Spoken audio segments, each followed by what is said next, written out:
Assalamualaikum warahmatullahi wabarakatuh. Dimanapun Anda berada ya, dimanapun Anda berada semoga sehat selalu ya. Pada malam hari ini channel Bola Bangwar mau bahas dua hal kawan-kawan, yaitu tentang 11 pemain asing yang terlalu banyak untuk Liga 1 dan Liga Putri yang tidak mungkin dilaksanakan, kata Pak Arya Sinulinga, karena harus cari pemain. Mari kita bahas bersama Bola Bangwar. Tapi sebelum itu jangan lupa di like, subscribe, dan share video ini jikalau memang bermanfaat. Mari kita bahas bersama Bola Bangwar. Ya, yang pertama dari Liga 1 kawan-kawan. Penerapan pemain asing 11 pemain resmi ditetapkan ya berdasarkan persetujuan PT LIB dan klub-klub di Indonesia dengan tujuan untuk katanya ya untuk supaya tim bisa bersaing di Asia. Pertanyaannya, tim yang bermain di Asia ada berapa sih? Ada berapa sih tim yang bermain di Asia? Cuma dua, Persib dan Dewa United. Jadi dengan alasan apa kalian berkatakan ingin bersaing di Asia? Kenapa nggak pemain asingnya untuk Persib boleh 11, tetapi yang main di Liga ada 7 atau 8? Fair seperti itu. Tapi kenapa ini semua tim harus 11? Supaya apa? Supaya apa? Saya tanya. Yang kedua, terkait penerapan 11 pemain asing ini, kita cuma punya satu liga kawan-kawan. Kita cuma punya satu liga yaitu Liga 1. Kita nggak punya Piala Indonesia, Piala Super Indonesia. Kita nggak punya kawan-kawan. Jadi dengan alasan apa PSSI, PT LIB, klub menyetujui penggunaan 11 pemain asing?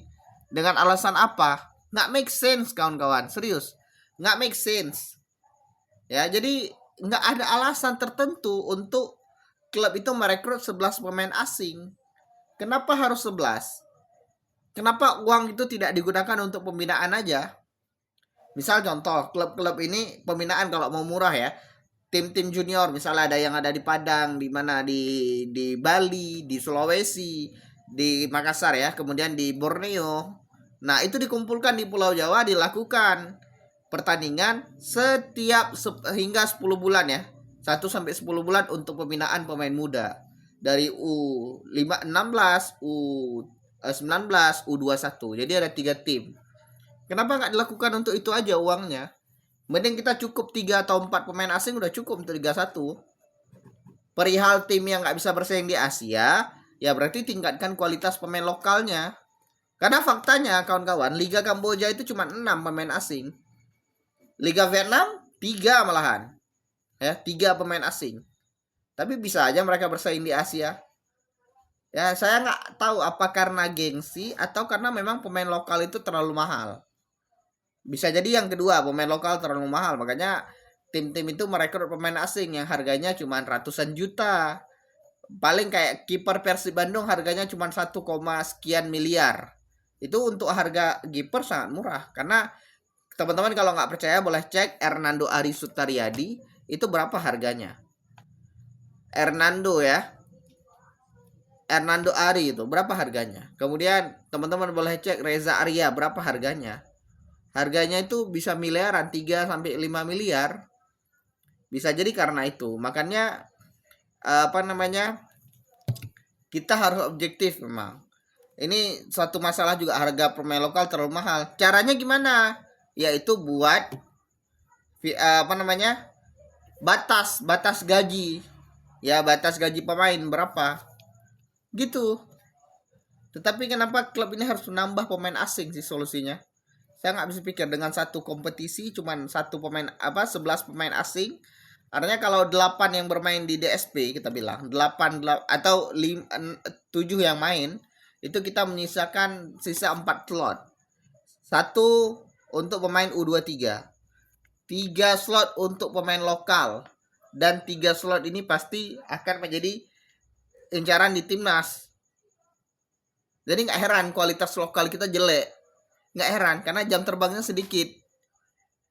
Kenapa sedikit? Karena tergerus sama pemain asing. Makanya harus ada peningkatan kualitas pemain lokal. Seperti itu. Mulai dari pembinaan, kemudian perekrutan pemain yang jelas. Ya. Supaya apa? Hierarkinya jalan. Liga Junior, U16, U19, U21, senior. Nah, seperti itu. Itu solusi dari saya. Oke. Yang kedua, kita akan bahas pokok yang kedua, yaitu Liga Putri yang sulit dilaksanakan. Ini konyol ya. Pernyataan statement konyol, kita disuruh cari pemain Liga Putri. Pemain profesional untuk membentuk liga profesional. Pertanyaannya, pemain itu lahir dari kompetisi atau lahir ada pemain profesional dulu baru ciptakan liga? Pertanyaan simpel saya. Jawabannya pasti apa? Buat kompetisi dulu akan melahirkan pemain. Nah, ketika dibuat kompetisi, maka ketika sudah dijalankan di musim pertama, standarnya ditingkatkan. Buat pembinaannya, ini ada Liga Pertiwi kan? Itu U14 sama U16. Di Liga Senior ada pemain PON. PON itu sudah cukup untuk Liga Putri. Biarkan mereka berjalan berkompetisi supaya mendapatkan jam terbang. Dan kita lihat hasilnya. Ya, nanti ketika di kualifikasi Piala Dunia atau Piala Asia. Kemarin kita gagal total dengan pemain naturalisasi, pemain keturunan. Yang kita kalah lawan Taiwan, kita kalah lawan Pakistan. Jadi agak aneh ketika kita berbicara ingin timnas yang bagus, tapi kita nggak ciptakan liga. Mau kita pakai 5-6 pemain naturalisasi, kalau nggak pemain lokalnya nggak kuat ya sama aja. Kecuali kita pakai 23-nya pemain naturalisasi yang main di klub luar dan dia jadi pemain inti. Itu baru akan bagus. Tapi kalau misalnya dia pemain keturunan, pemain naturalisasi dan belum tentu dapat jam terbang di klubnya, terus pemain lokal nggak ada liga, nggak ada jam terbang, ya sama aja bohong. Makanya naturalisasi tetap harus ada. Saya mendukung.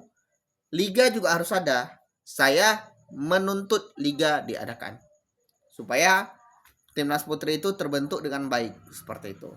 Apakah bisa? Bisa. Misal contoh ada 10 tim dari Liga 1 punya tim Liga Wanita. 30 pemain atau 20 pemain satu tim. Jadi kita punya skor 200 pemain. Pemain kita ada sekitar 200 pemain di Liga 1 wanita.